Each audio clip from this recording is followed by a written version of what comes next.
Hi friends, today మన హరిత Kakatiya hotel హన్మకొండలో ఉన్నా. కొంచెం ఈ ఎలక్షన్ దీనికోసం వచ్చాను. మా మామయ్య నిలబెడుతున్నారు డోర్నాకల్ నుండి, సో దానికోసం. సో ఇది మన హన్మకొండ హరిత కాకతీయ హోటల్ టూరిజం వాళ్ళది. ఇక్కడ ఉన్నాను ప్రస్తుతానికి.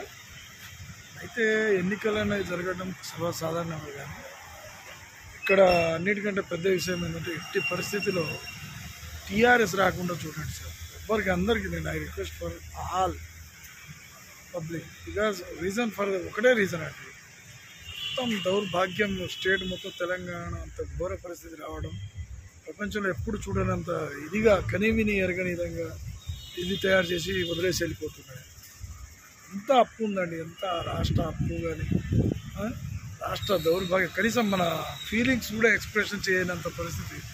ఇంకా కట్టు చెప్పాలంటే రాజ్యాంగానే మారుస్తా అన్న మహానుభావుడే, అంత గొప్ప మనిషి. అలాంటి వాడు దొరకదు కూడా, అరుదుగా దొరుకుతుంటారు.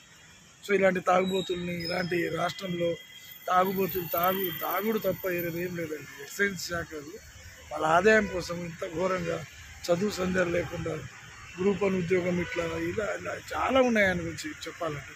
So please vote for any parties, not Congress, not me ఇష్టం అండి. బీజేపీకి వేస్తారా దేనికైనా ఇవ్వండి, బట్ ఎట్టి పరిస్థితుల్లో టీఆర్ఎస్కి మనం ఓటేయాలి. దయచేసి అందరికీ చెప్తున్నా, రిక్వెస్ట్ ఫర్ ఆల్. ఇంత దౌర్భాగ్య స్థితి ఇండియాలో ఎమర్జెన్సీ లాగా తలపిస్తుంది. ఎమర్జెన్సీ ఇది, తలపించడం ఇది ఎమర్జెన్సీ. కనీసం మన ఫీలింగ్స్ కాదు, ఓట్లను కూడా షేర్ చేసుకునే పరిస్థితి లేకుండా చేసేవాడు. అలాంటి వ్యక్తి మనకు అవసరమా అండి సమాజానికి?